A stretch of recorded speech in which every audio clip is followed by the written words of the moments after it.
Now let's talk about the what I refer to as the enormous marketing value of a unique mechanism. So number one, today, like it's important for you to understand, this is something that I drill into my own team, that differentiation is critical. Today, like you have to have something different to say. What prospects want to know across the board in the overwhelming majority of markets is what makes yours different, and then ultimately what makes yours better.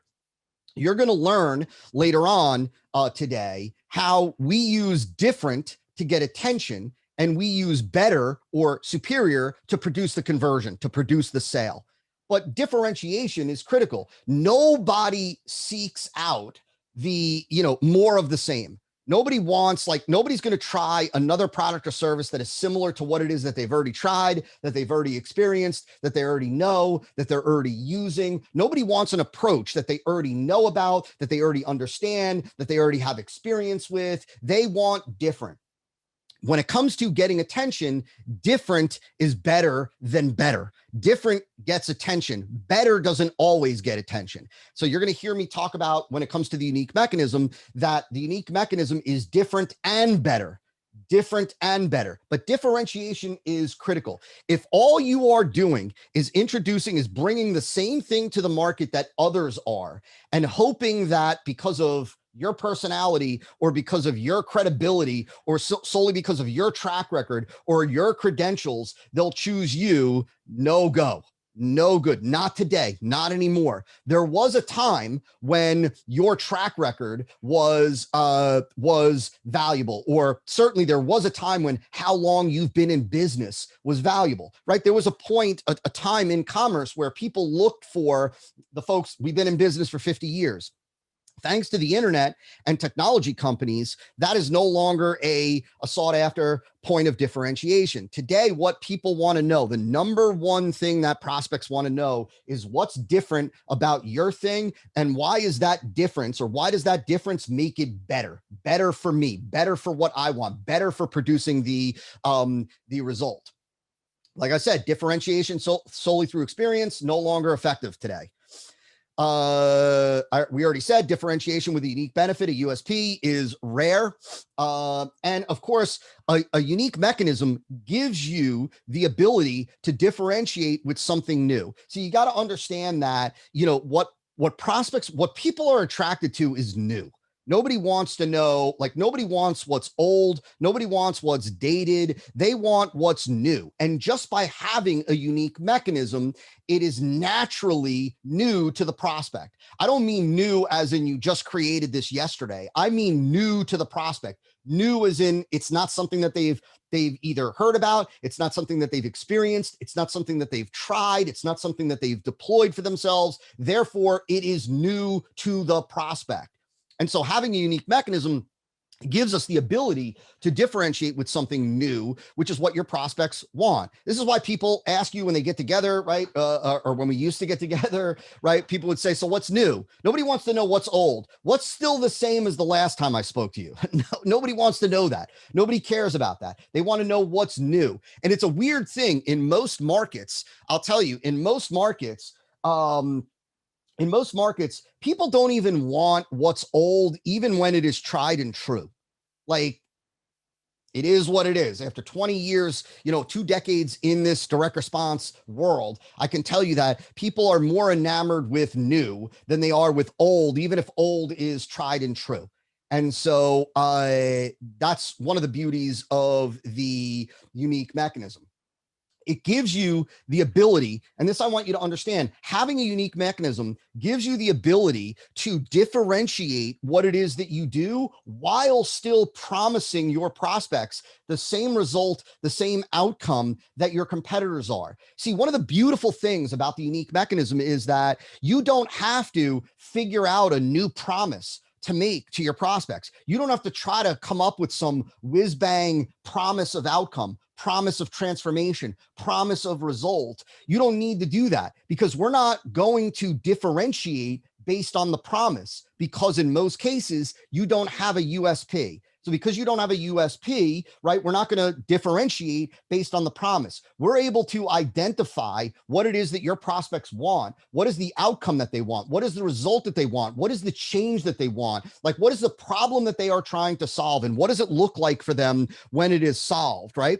And we are able to differentiate you from everybody else, even if everybody else is making that same promise. So you can promise the same result, and with a unique mechanism, we still differentiate. We still present yours as exciting because it's new, it's different, right? New, different, and it is superior, right? So it's superior. Understand that this is an important point because it allows us to really just it really allows us to do a couple things. Number one, it allows us to really just look at our market and know what it is that, right, like through the examination process, to know what it is that the market wants. What's the market's problem? What are they struggling with? What are they dealing with? Or what is the unfulfilled or unmet need or desire? It also allows us to look at competitors, your direct response competitors, and look at, are there any commonalities, common trends in terms of what it is that they are promising? Because we can use that. We can model their promise. We're not going to model their unique mechanism. We're going to, or their mechanism or their approach. We're going to do just the opposite. But when it comes to the promise, the payoff, the result, the transformation, we can do our own examination, and then we can look for trends across competitors to know what is appealing to the marketplace. And then we can use that. And we're still able to stand out as new, unique, different and superior because of the unique mechanism.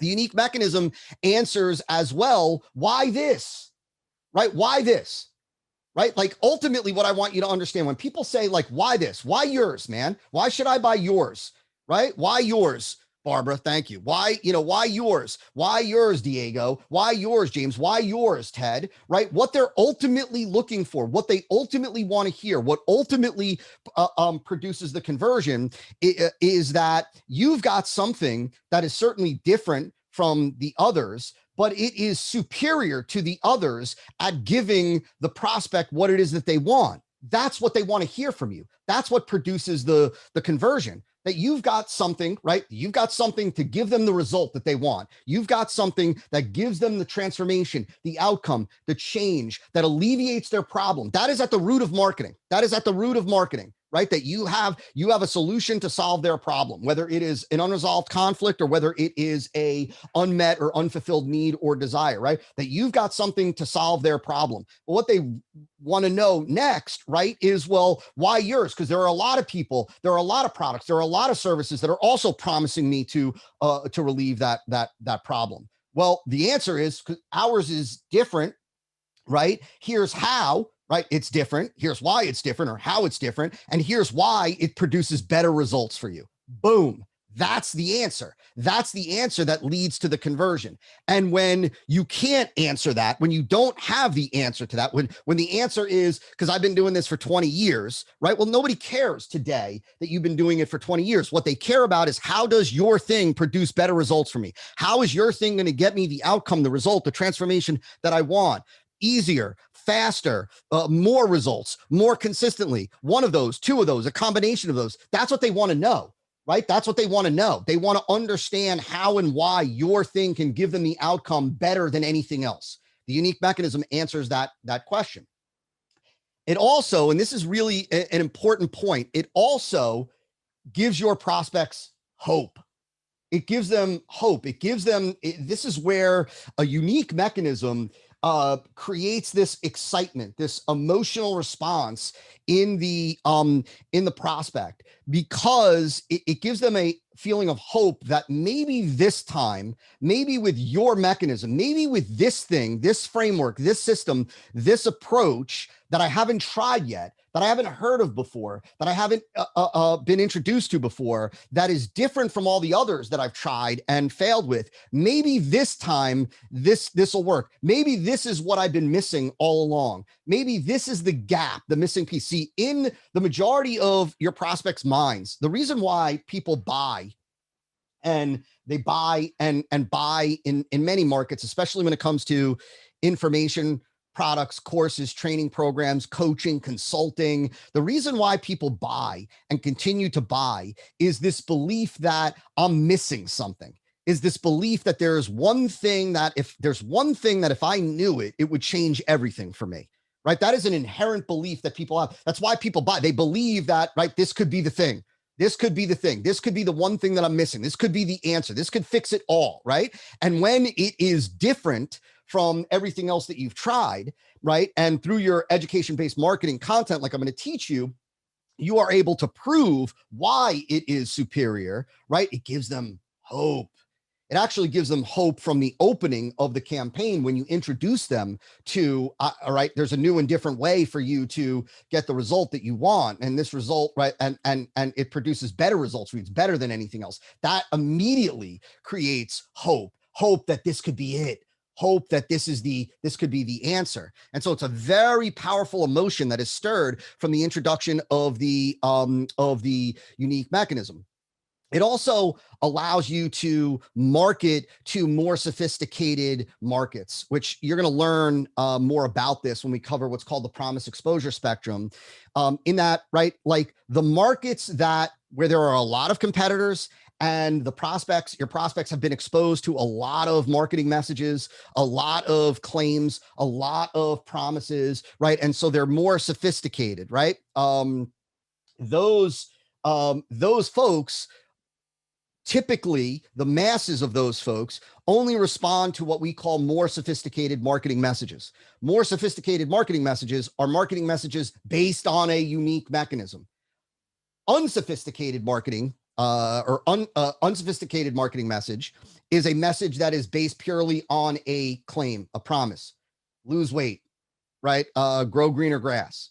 Or, even things like, lose up to 10 pounds a week. That is an unsophisticated marketing message that only appeals to unsophisticated, prospects in low awareness markets, things that you're going to learn today. Don't worry. The reality is that if you're in a competitive and saturated marketplace, your prospects have heard most of the claims already. And so what moves them is not more claims, is not more exaggerated claims, is not more blown up claims, meaning expanded claims, but are claims, a promise backed by a unique mechanism, a different approach to produce that result. And so, and of course, like I've been saying, the unique mechanism allows you to use what's called education-based marketing content. Education-based marketing content, what I call EBM content. I want you to get this. I'm going to give you kind of a snap, a peek into how we use the unique mechanism. See, the beauty is when you have a unique mechanism, what you are able to do, how you're able to build your marketing messages, your marketing campaigns, is you're able to really introduce this new and different way for your prospect to get the result that they want. And then you're able to educate the prospect on this new and different way to get the result that they want, and showing how and why it works, and how and why it works is superior, better than all the other methods. Or right, maybe it's better in that it's faster, it's better in that it's easier, it's better in that it produces more consistent results, or maybe it's better in that it produces more results, right? You're able to educate. We're not talking about the product. We're not talking about your offer. We're not talking about you. We're not pitching your product. We're not talking about the features of your product. We're educating the prospect on a new and different way to get the result that they want.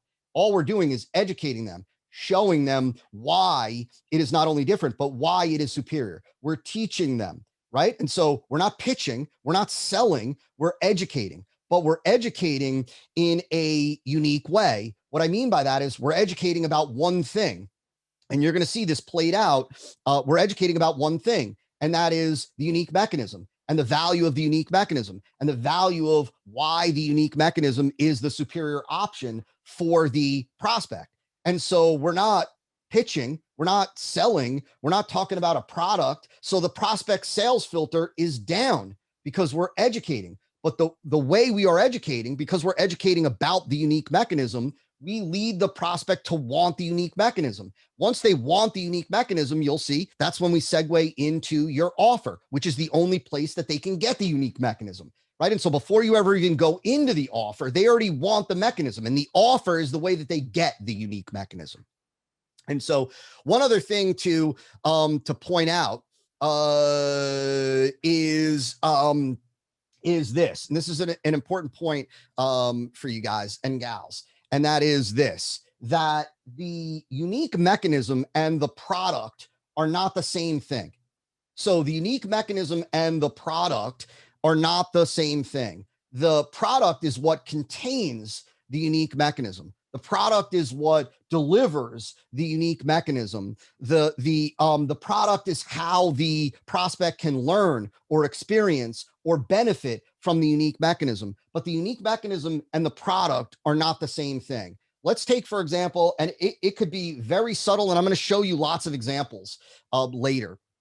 But let's take the E5 method and let's take E5 coaching as an example. So E5 method is the overall unique mechanism, if you will. It's the overall framework. Now, underneath E5, the framework, and we're going to talk about this later, there are lots of little unique mechanisms that make up the overall E5 framework. But the E5 method is the unique mechanism.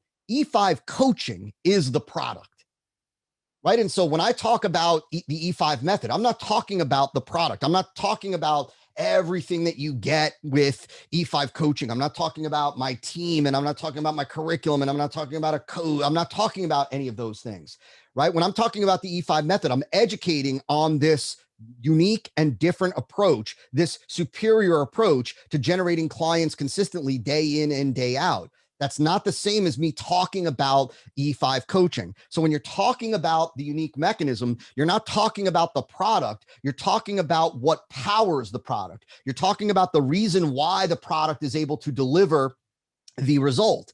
And that might seem like nuance to you, but it's not at all. In fact, it's a tremendously important point. It's a tremendously important point because when we use education-based marketing, we are not talking about your product or your service. We're not talking about your coaching. We're not talking about your consulting. We're not talking about your course. We're not talking about your book. We're not talking about the offer or the deliverables in the offer itself. We're talking about the mechanism. Right. And so we're able to talk about this mechanism. We're able to educate on this mechanism and what makes it so valuable and what makes it so effective and what makes it so different.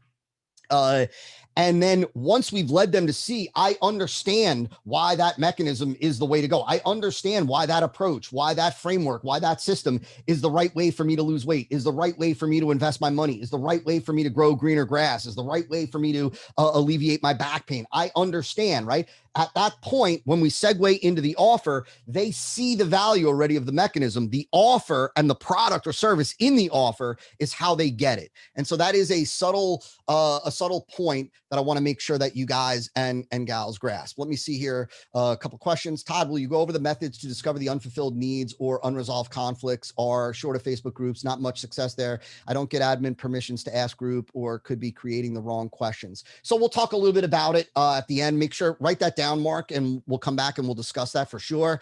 I'm in network marketing and we have UM on our products, but we share this message with an army of distributors. Is the UM for me now to promote the solution combined with an extra service only available to me, or is it enough to give me the UM on the product name? Hold that, Peter, hold that question, because you're going to see you have a couple of different options that you can use. And so I want to just very quickly unpack. I mentioned in this over here, I said that having a unique mechanism enables you to market more effectively to sophisticated markets. I mentioned the promise exposure spectrum. And so I want you to see this, and I want you to understand this. Let me do this real quick. Let me do this bad boy.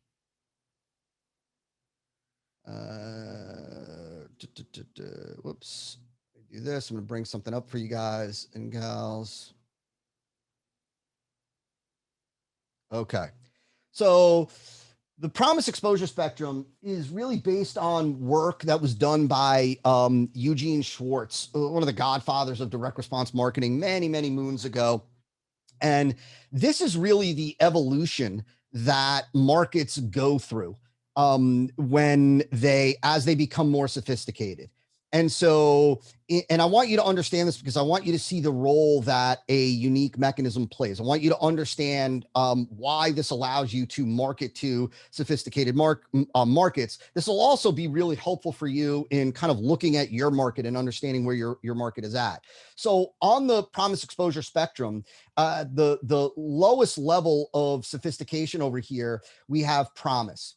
And so when you are able to present a promise, an outcome, a result that nobody else in your market is able to make, when you are able to promise a result, an outcome, a transformation that nobody else in your market is able to make, you are able to just present a promise.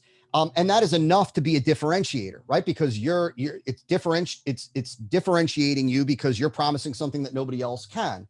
Now, I like to relate this to the fat burning supplements, right? And I've talked about this really for years, the fat burners. So, the fat burners are the pills that fat burners, that's what that says. Fat burners. Actually, let me do this. Let me get rid of this real quick. And let's do this.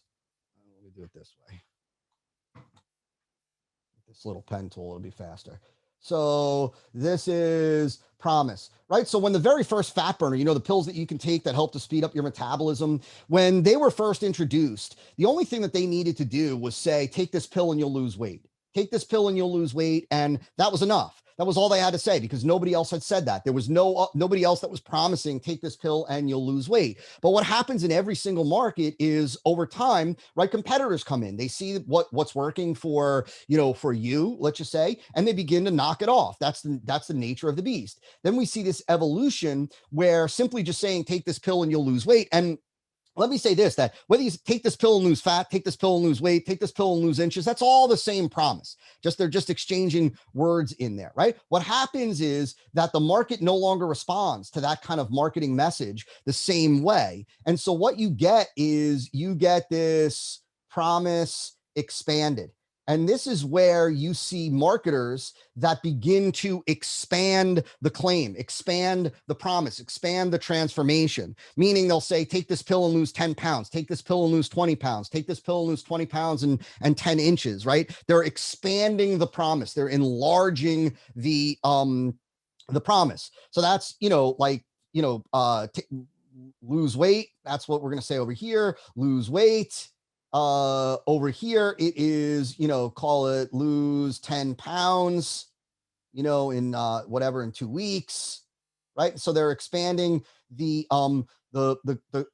promise. Now, the thing that I want you to understand is this, right? That so many marketers, they just live here. They try to compete here. They try to differentiate here by expanding the promise. This is why in, let's say, the online, marketing space, right? We saw with like how to get Facebook fans, right? Get Facebook fans. That was the promise. And then when other people started promising how to get Facebook fans, it became how to get 1,000 Facebook fans. How to get 10,000 Facebook fans, how to get 100,000 Facebook fans, how to get 1 million Facebook fans, how to get 1,000 Facebook fans in 24 hours, right? They just expanded the claim. And lots of just, unsophisticated or amateur marketers, they just try to live here and they try to look at their competitors and what their competitors are promising, and they just try to enlarge the claim. Well, one of two things happen at a certain point. Number one is either they're lying, they're just making up something, they're just promising something that they can't deliver on. Right? Which shame on them. It's obviously goes without saying it's completely unethical. So they're either just lying, they're promising something that they can't deliver on, or they are promising something that's no longer believable. If we had a pill that people could take and they would lose 100 pounds, the majority of people are not going to believe that, true or not, right? And what's true isn't always believable, and what's believable isn't always true. And so, right, you reach a point where the market is no longer responding to those expanded claims. Let me just get rid of that thing here. Oops. Let me get rid of that so you guys aren't distracted by that like I am. There we go. All right. So what happens is that's when we see this evolution to let's just call it a unique mechanism plus the promise. So now we're still promising, right? The outcome. We're still promising the same outcome, right? And we're still promising the most audacious thing that we can. That's true and believable, right? But now it is backed by a unique mechanism. So this is like, take this pill which contains Garcinia cambogia and prevents the absorption of fat and lose weight like crazy, right? It's the introduction of, in the fat burner case, it's the introduction of a unique mechanism in here. Now, the reality is that for the overwhelming majority of you that are in the coaching, consulting, expert business, agency business, information product, courses, trainings, books, all that, you can live here. You don't even need to worry about going anywhere else. This is where we live and breathe. And the overwhelming majority of our clients live and breathe, right? Because as you're going to learn today, right, you can change the mechanism. You can develop virtually an unlimited number of mechanisms. But just so that you understand what happens in some cases, let's take the, right, it contains the Garcinia, I don't even know how to spell this, Cambogia, that may be how it is, right? This was years ago. I remember many, many moons ago. I remember when Garcinia first hit the market, and I had friends that were in the CPA marketing, affiliate marketing type of thing, and they made a huge amount of money. They made a killing, just as affiliates for Garcinia Cambogia supplements. There was a time when the first one came out that it was a unique mechanism, right? And so it took the supplement world, the fat burning world, by storm. Today, if you go over to Google or you go over to Amazon and you do a quick search, you're going to find hundreds of different types of products, hundreds of different brands that have Garcinia Cambogia. This is where, for these folks, this is where you see, it's still Promise over here, but now it is expanded. Let's just do it like this, expanded unique mechanism. So this becomes something like, let's call it pharmaceutical grade. Take this, which has pharmaceutical grade Garcinia Cambogia. This is, right, it has Garcinia Cambogia from the rainforest or whatever. It has Garcinia Cambogia with a digestive enzyme. It's expanding the mechanism. It's similar to stage 2, except over here, in order to compete for these folks, when they have a physical type product, they can't change the unique mechanism. They're expanding on the unique mechanism. They're looking for what is different about their mechanism that's no longer a that's no longer a true unique mechanism, and they are expanding on it. And then you see for the folks where there is now everybody's got pharmaceutical, everybody's got Garcinia from the rainforest or whatever it may be. Then there is the 5th stage, which is really about the prospect's experience, right? The prospect's experience. And this is where the marketing is no longer about the mechanism anymore. It's now about, like, are you sick and tired of dieting, exercising, starving yourself and never losing weight.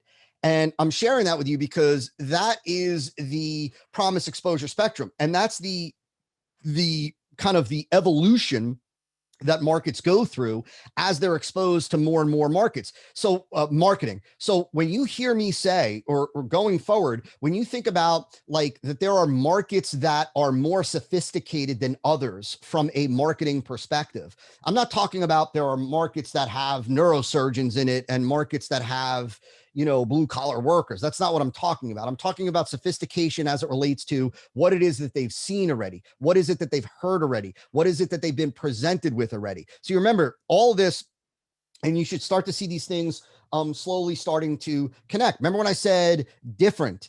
I said differentiation today is key. What prospects want to know is what's different about yours, right? And what makes that difference better or produce better results, better for me as the prospect. Well, in order for us to know that, right? Like in order for us to know different, we've got to know. We want to know where are they at? Like, what have they heard already? What haven't they heard already? What have they been exposed to? If they've been exposed to, to I can do this. Oh, wait, I got to do this. Hang on one second.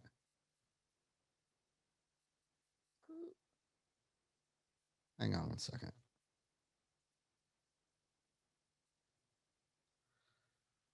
Where is this? Did I just delete this? Yeah. There we go. No drawing. No more drawing. We have to understand where are they at, right? Like, because if they've already heard the promises and people are already expanding on the promises, we need to roll with a promise plus unique mechanism. The beauty is, like I said, for the overwhelming majority of you, you'll be able to live here. You'll be able to live here because you'll understand how to identify a different unique mechanism, right? And the reality is that it's very rare in the intellectual property world, in the world of coaching, consulting, that people knock off a unique mechanism. It's very common in the physical product space, like certainly the supplement space, but it's very rare in the coaching, consulting, information product training world for people to knock off a unique mechanism. So the reality is that you'll be able to live here into perpetuity, and this will always differentiate what it is that you have to offer. And so let me see here. Okay. And so before we go on, let's see here. Is Terry, not Fred. I'm not even really sure what my question is. As I'm over work with families struggling with children's behaviors, as well as helping them to find ways to rebuild relationships, empower emotional intelligence, attain academic success, and learn live like a real peaceful parenting using alternative types. Okay. Let me see here.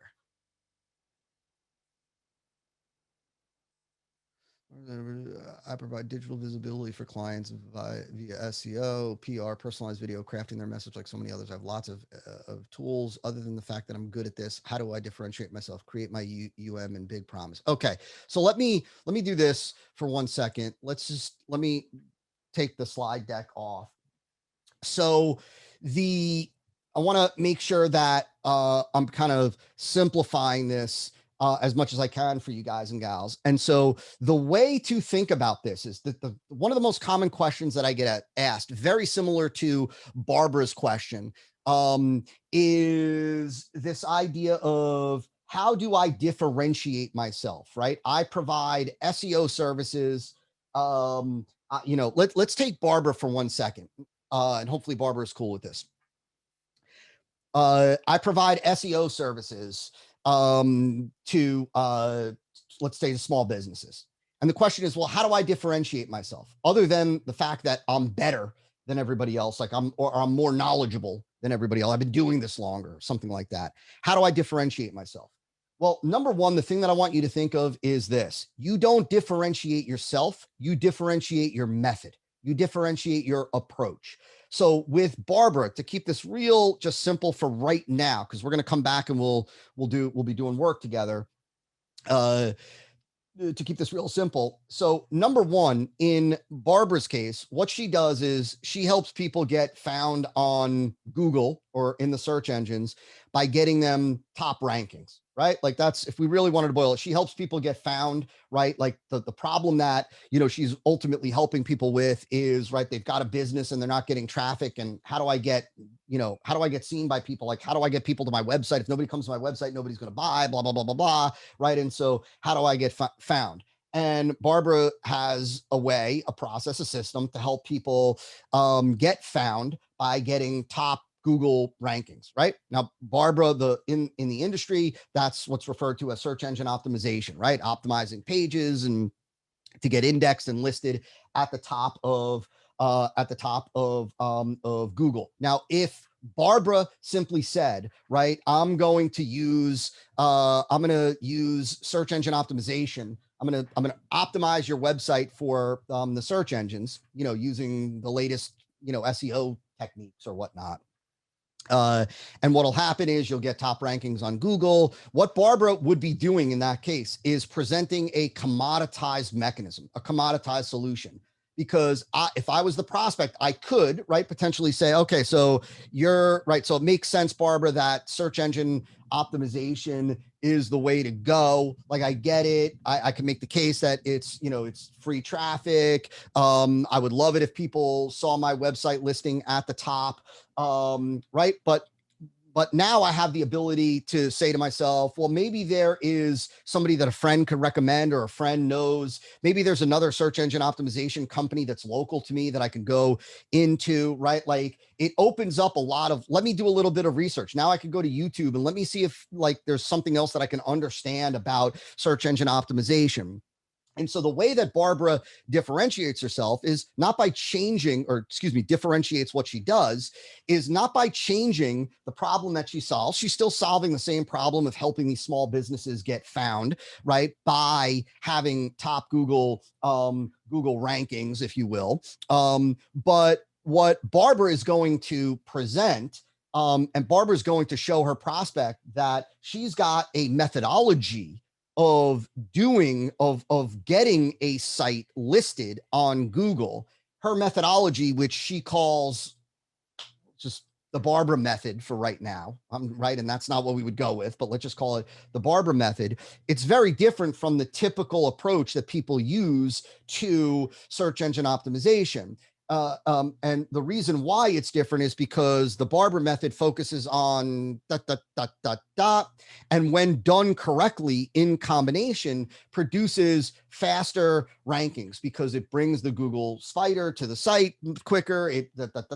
So you don't have the same wait time, right? So you can get new pages at the top of Google listed very quickly, so that you can blah blah blah. You're getting found for hot terms, new terms whenever you see them, because of the way that the Barbara method works to get your rankings. That's how you differentiate, because now when the person says, oh, I understand how the Barbara method works, right? Well, there is nowhere else to get the Barbara method but through Barbara.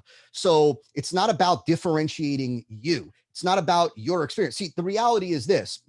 What you have to understand is, right, everybody that is selling their services, marketing and selling their services, is going to say they feel that they are the best option. Like, I feel I'm the best at this. I feel like you should choose me. Nobody goes out there and says, I'm the third best provider of search engine optimization services.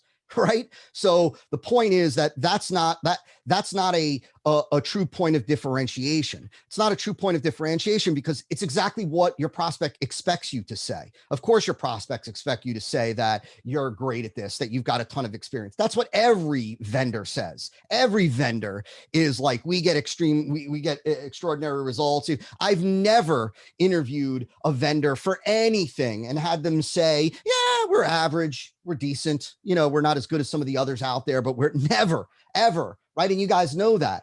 And so what the point is that what I want you to understand before we continue is how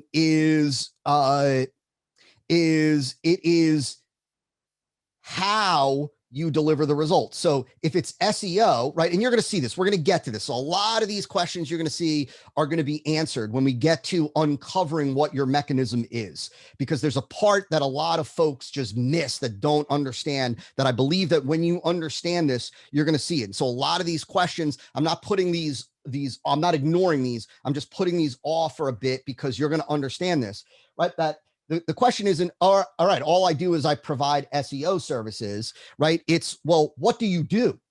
Right? Are you, if Barbara said, like, and what most people will say is, all I do is I provide search engine optimization.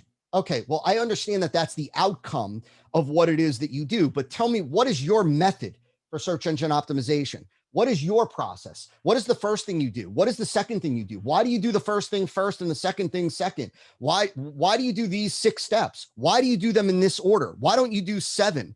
Right? Why do you do only these? Why do you do it over this time frame? Why do you do it the way that you do it? See, because behind all of those, and I'm skipping way ahead for right now, so we're going to cover this in depth, and I'm going to give you specific questions to ask.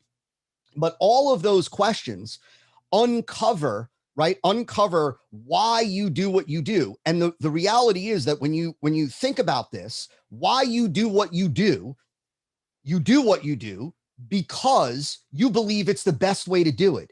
If you didn't believe it was the best way to do it, you wouldn't do it that way. You would do it a different way, right? So when you do anything, right? Anything in business and outside of business, when you do something and you do it a certain way, you do it a certain way because you believe that it's going to get you the best result. You don't do it that way because you believe it's the third best way to do it, or there's 3 other better ways to do it. You do it that way because you believe that it's the best way to do it. And so what we're going to do is we're going to look at what you do in Barbara's case to get clients Google rankings. Sorry about the landscapers are outside. We're going to look at why you do what you do, and how you do what you do, and it's in there that you're going to find the reasoning, the basis for your mechanism. So even if you said, right, I set up Facebook ads for people. Right. I drive traffic because I set up ads for Facebook people. Right. And so, well, of course, if you just say I set up ads for Facebook people, like it's all about the Facebook ads, it's not all about the Facebook ads. It's all about your method, your process, your approach to setting up Facebook ads. Just like we had on here, I believe somewhere I get these questions all the time, right? All the time. I believe that the most recent question that I got was from Ted. I don't know if Ted is on here. I didn't realize Ted sent over a question. Let me just see something here. Let's see somewhere. Ted P is on this list. Well, Ted asked a question and I didn't realize that Ted had signed up for the workshop, but Ted had asked, right? Like, he basically said, and hopefully Ted, it's okay for me to share this with everybody since we're going to be talking about it anyway. But Ted, right, has been doing LinkedIn marketing for folks for many years. He's a pro, he's an expert at LinkedIn marketing. And now there are a lot of competitors that are also coming in and that are offering LinkedIn marketing services. And so now there's a whole bunch of competition for LinkedIn marketing. And so, right, Ted simply talking about the value of LinkedIn marketing and why you want to market. And I want you guys and gals to listen to me here. Please listen to what it is that I'm about to say. I said this already, but hopefully this is another way to kind of look at this. That if all Ted does and all Ted did was say, right, that there's value in LinkedIn marketing and I'm the best, I'm the pro, I've been around a long time, right? I'm the expert, right? All he is doing is selling people on the value of a commoditized mechanism. All he's doing is convincing them of LinkedIn marketing, right? And now they've got a lot of different options, right? And he's talking about LinkedIn marketing. His competitors are talking about LinkedIn marketing. Everybody's talking about LinkedIn marketing in his space. And so now he's being lost in all the noise, right? And so the answer to that is, right, well, Ted's a pro. He's an expert. Odds are he's got a process, a system, an approach, a method. Not odds are, he does. Whether he's realized it, just like you guys and gals, and I'm going to show you how to dig this out. Whether he's realized it or not, he's got a process. Whether it be that he's teaching LinkedIn marketing or he's doing LinkedIn marketing, if he's doing LinkedIn marketing for clients, like let's say agency work, well, he's got a process. See, the value of his expertise, the value of his experience, just like Barbara, just like all of you, the value of your experience is in that because of that experience, you've developed an approach, you've discovered an approach, you've formed an approach that allows you to get better results. The value of the experience is that you know what to do better, right? Like you have an approach that should be better than the folks that are brand new, that aren't pros at this. And so there are nuances to what you do, right? There are nuances to how Ted goes about using LinkedIn marketing for folks. There's a reason why Ted's approach to LinkedIn marketing, Ted's process, Ted's framework, Ted's steps, what he does first, what he does second, why he does it first, why he does this second, why he waits, what numbers he looks at, how he optimizes a campaign,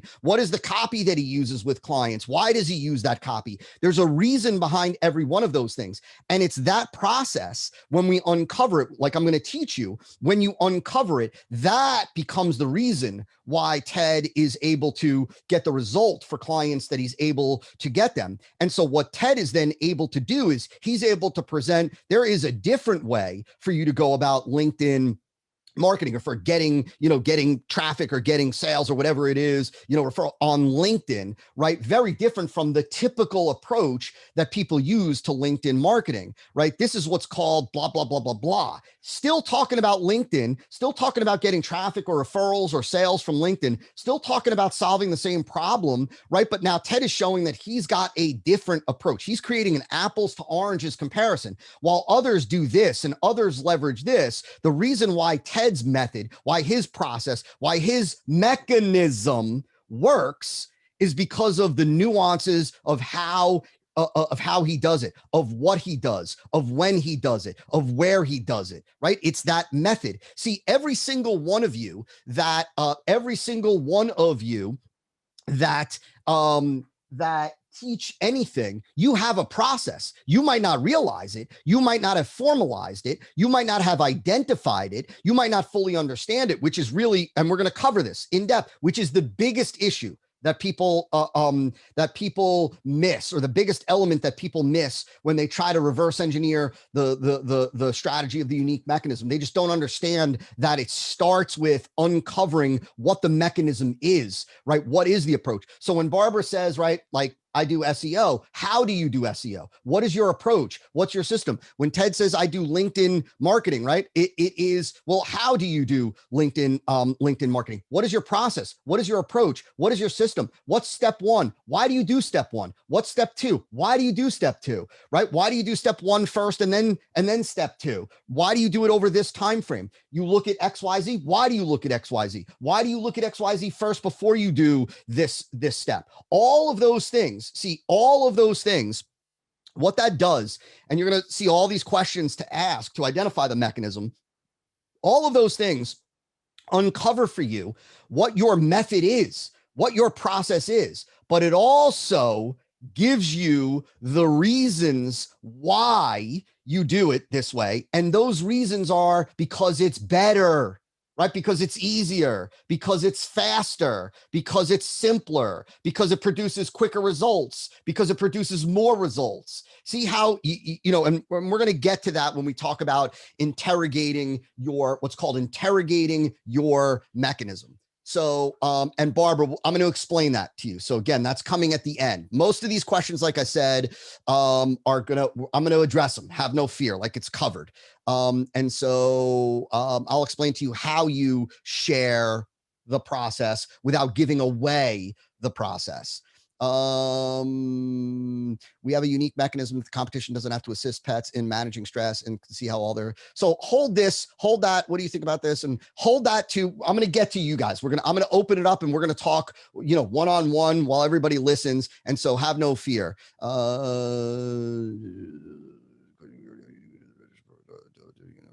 just want to clarify. Okay. So check this out. So let me just see here. I just want to make sure. So Brett asked, what if you don't have control over the end product, an annuity, for example? Do you find the unique features of that annuity and make them into a unique mechanism? This is a great question.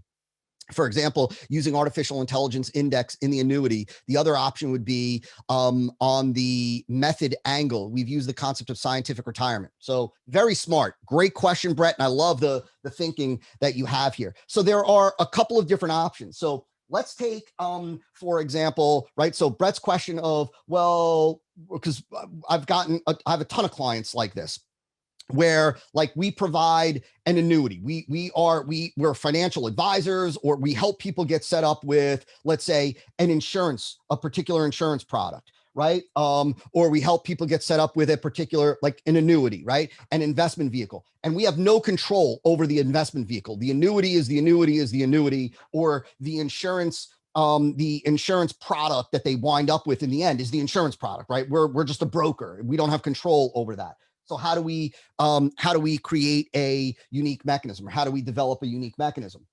Well, so the approach to that, and there's a couple of different approaches, but the simplest approach to that is the process that you use. The process that you use to identify the perfect insurance product for your prospect, to ensure that they get maximum coverage at the least cost.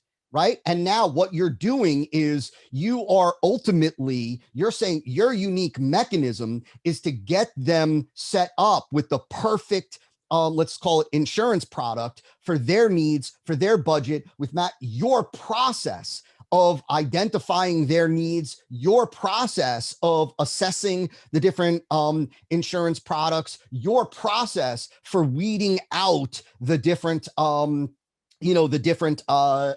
options that they have, and identifying the right one. That can be a unique mechanism, right? So when one, let's say insurance broker says, well, I'm going to help you find the absolute best, insurance product for your needs. That's what they all say. Every single one of them says that, right? Nobody says, I'm going to help you find, the third best option for you. Everybody says, I'm going to help you find, right? And so how do we differentiate? If we can't differentiate with the end product, we differentiate in the process. We have a unique process that allows us to weed out the bad ones, that identify the good ones, to match you up perfectly, to get you the right. We call this boom, and here's how it works. Unlike what the typical insurance broker does, which is, let me just pull up my go-to sources and see which one's cheapest and bring it to you. We use a 3-point triad approach, a 3-point triad method, which pinpoint perfectly the best, so that you walk away with the most coverage, the best plan for you at the lowest cost. Done. That's the mechanism. And so the question is, right, what if the process is not unique? So this is where I would challenge you on whether the process is unique or not. So, right, because I get this also all the time. We have lots of like doctors and professionals as clients, and they'll say, like, take the chiropractor, for example. And the chiropractor will say, when I said, when they said we help people to understand the value of chiropractic care. And I said, no, you're not selling people on the value of chiropractic care. You're selling people on the value of chiropractic care with you. And they would say, well, I provide chiropractic care. There's 5 other chiropractors around here that provide chiropractic care. Well, unless that chiropractor is doing exactly the same thing from moment one that the patient walks into his or her office, right, from the exact same thing from beginning to end in the exact same order as the other chiropractors, he or she has a process, whether it be, right, I would say to the doctor, right, like, what do you do? How do you assess new patients? What do you do? What process do you use? Do you use, do you put them through certain movements? What are the movements that you put them through? Why do you put them through those movements? Do you do x-rays? What x-rays do you do? What kind of machine do you use for the x-rays? When you adjust them, how do you start? Do you start at the bottom? You start at the top? You start here? How do you assess where they've got subluxations or whatever in their spine? Post-treatment, what do you do? Do you do muscle stim? Do you do massage? What kind of muscle stim do you do? Why do you do that muscle stim? Right? And when we're done asking those questions, the chiropractor realizes that, like, look, right, overall, many doctors may do muscle stim, may do this, they may do an assessment, right? But that doctor has their own twist on what it is that they do, the order in which they do it, the time frame that they do it, even the recommended treatment plan that they do. Unless they're doing exactly the same thing to the T from second one to the end, they have an approach that they use. And so it gives them the ability to say, we use, for lack of a better phrase off the cuff, we use a 3-point process of chiropractic care. And this differs from what the typical chiropractor does, because what we do is we focus on the 3 attributes of and the reason why this produces far better improvements in wellness and decreases in pain is because LMNOP. Right. And so leading the prospect to see, okay, so I don't want just simple chiropractic care. I want this 3-point. I understand why this 3-point chiropractic care, is produces better results. Like, it makes sense to me. I get it. I understand. You've educated me. Thank you. Right. And now when that doctor is the only one that offers that 3-point, because it's his or her process, and understand this, that like, look, if you change up slightly, a step here, a step here, a step here, that's your process. It's not the same. It's not identical. Just because it's a small change, it's a small tweak here. Like, I tweak this, and I do this a little bit differently. Everything else, right, 80% of it is the same. But if you tweaked anything, there's a reason why you tweaked it. You tweaked it because you believe that tweak makes it better. Well, if that tweak makes it better, then it's not the same, right? It's not the same. I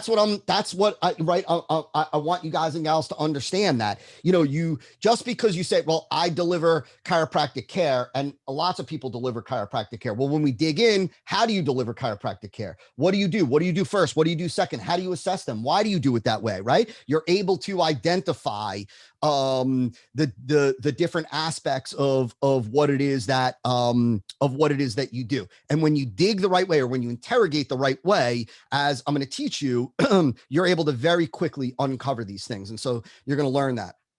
I want to answer, and so hopefully, is that Ubadula? How about UN? Let me just call you UN so I don't mangle the name. Hopefully that helps as a start for you.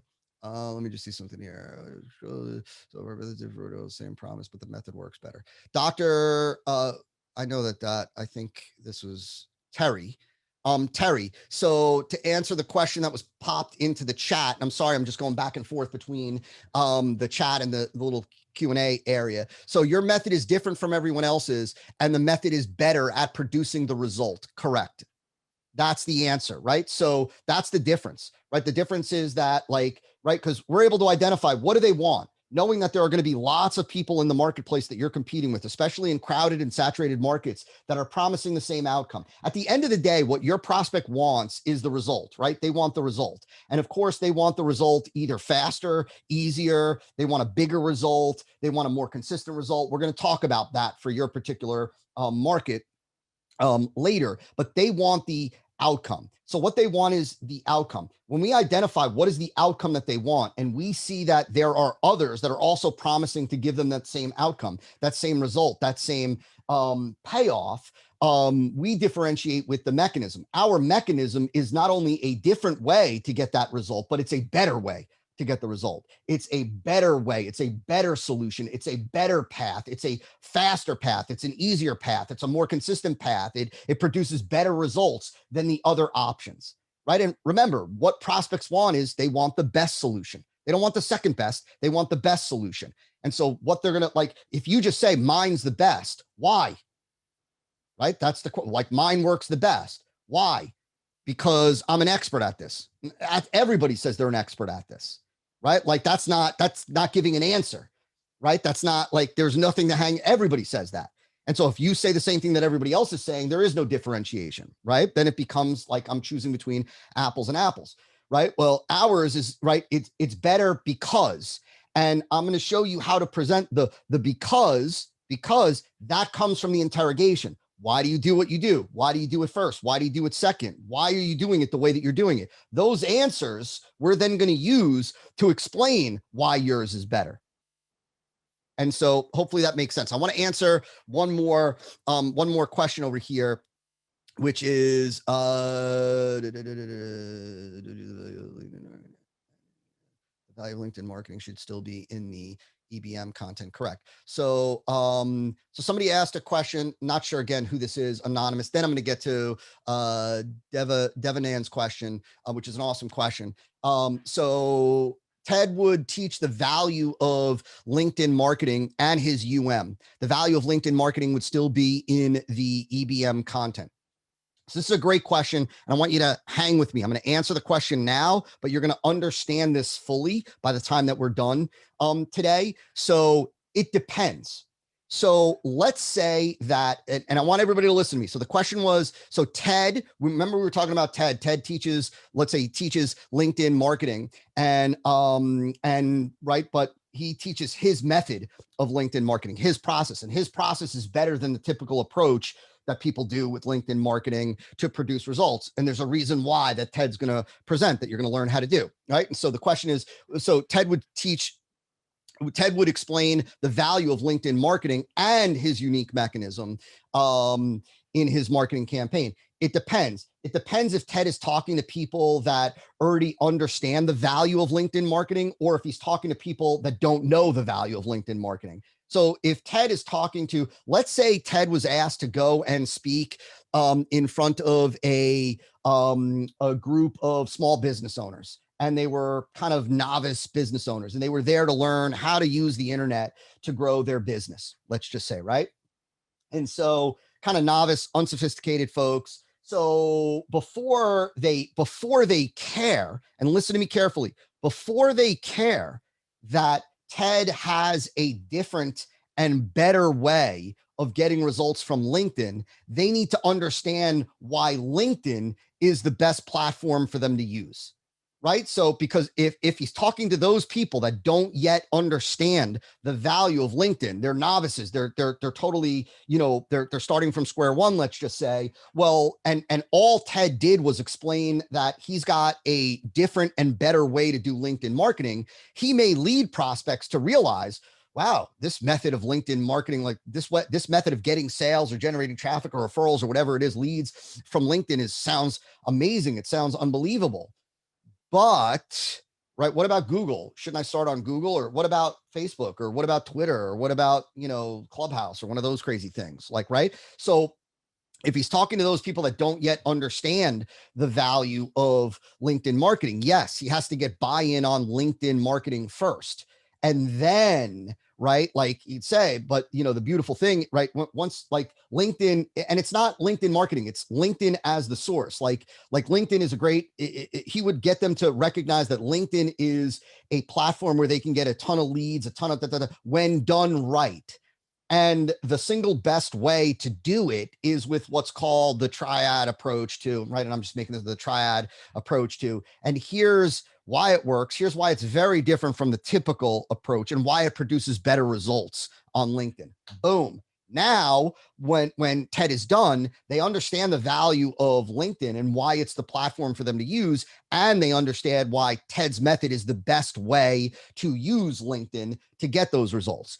But if TED was talking to people that were already aware of the value of LinkedIn, like if he was going in now and he was talking about like, let's say he opened up his campaign with, he was attracting people that are like using LinkedIn and want to get more sales or something like that, using LinkedIn and not generating enough sales or whatever it is that that TED is doing. Well, then he doesn't have to get buy-in on LinkedIn because he's talking to people that are already bought into LinkedIn. Then he can start with why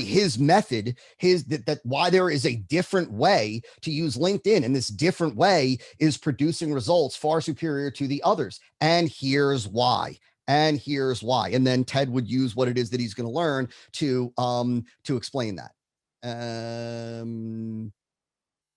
So Sheldon asks, there's tons of questions coming in. I love it.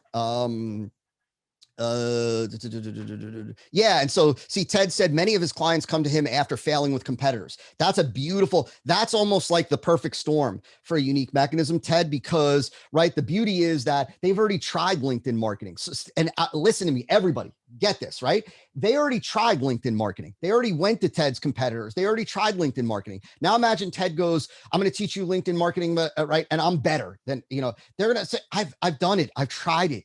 I've tried LinkedIn marketing, right? But when Ted says, right, like this is different from the typical approach that most people use. The issue with the typical approach is XYZ. This different method, which is called the triad method, it produces superior results because of how it leverages XYZ, how it taps into LMNOP, how it uses the LinkedIn algorithm to whatever Ted's reasoning is, right? And we're never making any of that reasoning up. It comes from the interrogation portion. But that's a beautiful thing, because if Ted went in and just talked about LinkedIn marketing, heard it, seen it, done it, already wasted money on it, I'm not going back in. Right? I'm not going back in. But you tell me you've got a different way, right? A different way, a unique way, right? And a way that it produces superior results. Now I'm interested, right? If I'm bought in already to LinkedIn, which Ted's folks have already bought into. So in reality, while credentials are important, they're not necessarily a selling point. Correct. This is all about, so Terry, right? Terry said, this is all about understanding the prospect and exactly where they are in the process. Correct. This is in reality, while credentials are important, they're not necessarily a selling point. Correct. Absolutely. And the reality is that one of the things that, that I teach to our clients is that the credibility section, let me drink water. This is also why we take a lunch break, so that I don't lose my voice. After all these years, I tend to lose it. This is why one of the things that we teach in the E5 method to our students and clients is that in the credibility section of your campaign, in the credibility section of your campaign, which comes right after the lead. The lead is the first 350 to 500 words. I'm going to share a bit of this with you later today when we talk about deploying your unique mechanism and how you set up the campaign and the different chunks using your unique mechanism. It's actually really, really simple when you understand it. Right after the lead, after we've set the emotional hook about the unique mechanism, we go into the credibility chunk. The credibility chunk is typically 2, maybe 3 sentences at most. And it's there to answer one question and one question only. And that is, why should I listen to you on this topic? So it's not there to be a bio. It's not there to prove that you are the #1 doctor from Harvard. It's not there to prove that, like, we're not trying to prove that, right? Because we're not selling based on you're the leader in the world of XYZ. We're not selling, right? Like, for the overwhelming majority of people, there's only one leading doctor. There's only one leading financial planner. There's only one, right? Like, famous, like, there's only one Warren Buffett, right?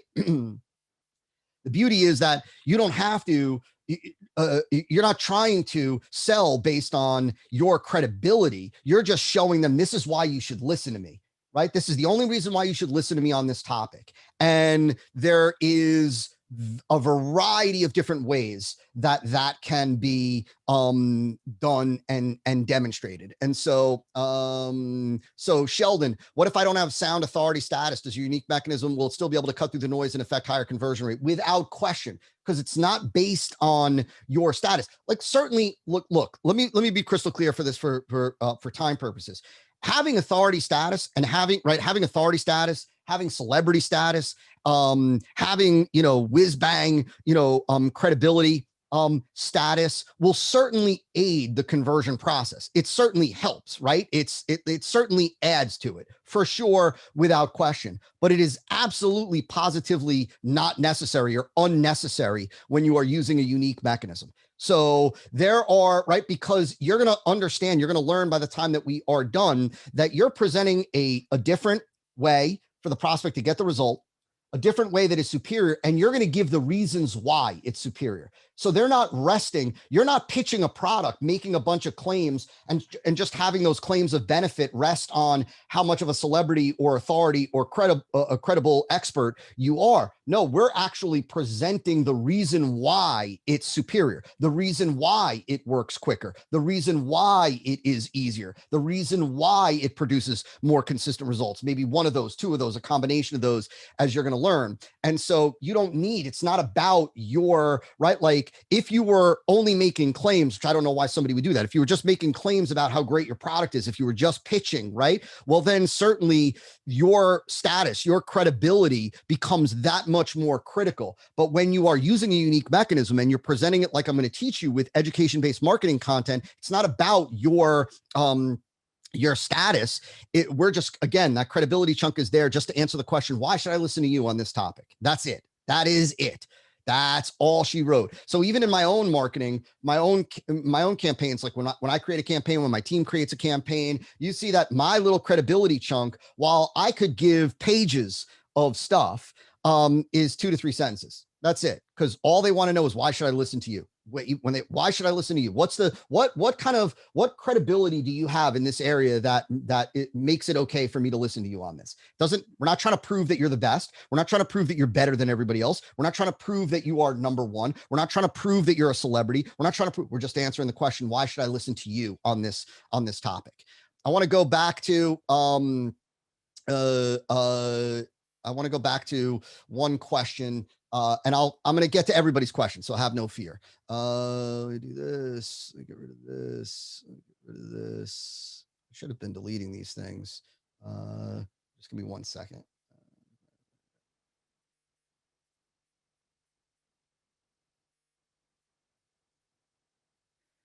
So Devanan said, we currently have a framework for our 6-month mentorship program, helping people to quit their job and build their business around passion A to Z. And then he listed out the sales process was listed out. We already have a for the mentorship program. Do I need a different for the 3-day event? Just want to clarify, because they're similar, but not the same. So I just want to make sure, I want to address one thing. So I want to be crystal clear. So oftentimes, and you're going to hear me repeat certain things throughout our time together, and we still have a ton of stuff. Like we haven't even scratched the surface yet, really. But we're going to cruise through stuff and then get to the conversations and dissections and your mechanisms and all that in the second half of the day.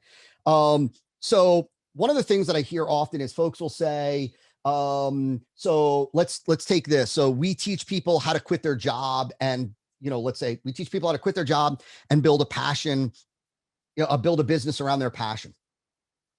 And they'll say, like, we have a unique way that we deliver our coaching program or our mentorship program. And I'm not sure if that's the question that's being posed here, but I'm sharing this because this is important. They'll say we have a unique process, like of the way that we deliver the program. We deliver the program, 3 times a week or blah, blah, blah, do this. That's not a unique mechanism. So, right, how you deliver the program is not a unique mechanism. Might be an interesting way that you fulfill the product. It might be an interesting feature of the product. Remember, a unique mechanism is how your product or service delivers the result. And so in this case, right, we help people to quit their job and build a business around their passion. The question becomes, well, how do you help them do that? Like, what is the process that you use, right? What is the system that you use? The unique mechanism is around what they get that allows them to be able to quit their job and build the business. It's the method, it's the process that gives them that end result. It's not how you deliver your product. It's not how you deliver your program. It's not, right? Remember that when you talk about, here's the way we deliver the program, here's what you get access to, here's how you get access to it, that doesn't answer the question, well, why does your thing work to give me the result? Right? Why does your thing, like, why yours? You say to somebody, right, like, we teach LinkedIn marketing, but I'm going to teach you LinkedIn marketing, and I'm going to teach you, we're going to do this 3 times a week where, everybody else was doing it twice a week. That's not the answer. That's not an answer. That doesn't tell me what's different about, like, why should I trust that yours is going to give me the result when I've already tried LinkedIn marketing? Right. So what you're telling me is that you're going to teach me more often every week, but I already tried LinkedIn marketing. Right. And so the unique mechanism answers the question of how does your product or service work to deliver the result. Right. And so it's what is behind the mentorship program. What are you teaching them? What are you equipping them with? What are you giving them in that mentorship program? See, the way to look at it is that for Devanand, whatever is given to the clients in that mentorship program should be unique and proprietary to Devanand. Right? Like, it should be unique and proprietary to Devanand. The system, the process, the methodology that we teach in that mentorship program is only available through Devanand. And right, like, and that's it. Right? That's the method, the process, the system, the tools, the combination, whatever it may be, is the reason why this system gets killer results. And when you combine this system with the way that we deliver it, right now we going into the offer, with the way that we deliver it, you're guaranteed success, right? Like, that's, you see what I'm saying? And so hope that makes sense. Yeah. And so Devanand, that's the specific process in the modules is it would be the mechanism. When you're talking to prospects and you're talking about, like, you're basically like, we're going to show you how to quit your job and build a business around your passion. And even though, right, tons of people talk about that, we have a very different way for you to do that. We have a different process for you to do that. We call this process XYZ, and here's why it's different than everything else. And here's why it's a better path for you to be able to build this business around your passion. Here's why it works, and here's why it works quicker, and here's why it's easier. Here's why it's more consistent, right? And then when they say, oh, I get that, right? Okay, so I don't want to do courses. I don't want to be in affiliate marketing. This process sounds awesome. Then we segue into the offer, and that's when you present your 6-month mentorship program. Now, to answer the heart of the question, Devanand, if in the 3-day event you are ultimately teaching the same thing, like if you're teaching them the same thing and the aim is the same, then it's the same unique mechanism. So like when we used to do, which we don't anymore, when we would do multi-day E5 method intensives where folks would fly into to Florida, we're same mechanism. right? Same mechanism. It's just that the offer is different. The way that, right? Think about this, right? Right, like that the offer, whether it's a 3-day event or whether it is a mentorship program or whether it's a coaching program or whether it's a home study course or whether it's a book, that's just about the offer. That's about the deliverables. That's how they benefit from the unique mechanism. But before we roll that out, we got to get buy-in on the unique mechanism. If what's being delivered is the same thing, is the same mechanism, they're going to get the same mechanism, right? Then how it's delivered is all about the offer. And so, okay. Let me see here. So King Leonidas.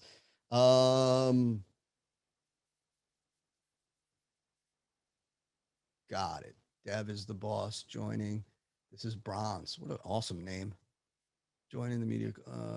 Cool. You got it. So yeah, so David, and I know, man, I've got so much to cover, but these are such great questions. So David said, so same mechanism, but depends on how you fulfill and how deep you go. Yeah, check this out. So let's look at this. So let's say that, let me give you an example. The answer, David, is absolutely, David asked, right? So like same mechanism, right? But different way, but it depends on how you fulfill it. Meaning like, right, how you fulfill it, what the offer is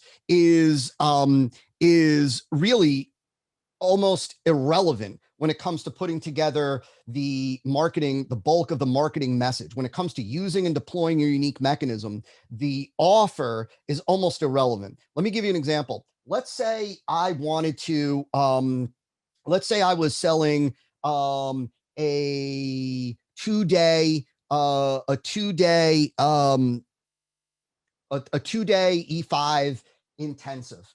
Come out, spend 2 days in Florida. It's 18 grand, and you'll master the E5 method right from beginning to end over the course of a 2-day intensive. Now let's change it up for a second and say that I'm going to offer, right? And remember, that's the offer. Listen to me carefully, everybody. I'm talking about the product. The product is a part of the offer, right? So in this case, I'm talking about a product, part of the offer. So now let's say I decide I want to offer a home study version of the E5 method. So, right, like home study version of the E5 method for, $4,000 or something like that. And so right now I want to E5 method home study version. Now let's say I want to offer a telephone call for somebody to talk to one of our E5 advisors to better understand how E5 method can fit into their business through the E5 coaching experience, right? That's a different offer, right? Different deliverable. The mechanism is the same, because what I want you to understand is this. Remember, all of this stems from, and listen to me, please listen to me carefully here. All of those, the mechanisms stem from what does the prospect want? What is the problem that the prospect is dealing with? If, let's say, to keep things simple, just for this discussion, the prospect wants, more consistent client acquisition. They want to be able to acquire clients every day, right? So 7 days a week, they want to be able to acquire clients without fail, evergreen, kind of, automated, if you will, without having to do new campaigns. They want consistent day in and day out, new client acquisition coming into their business, right?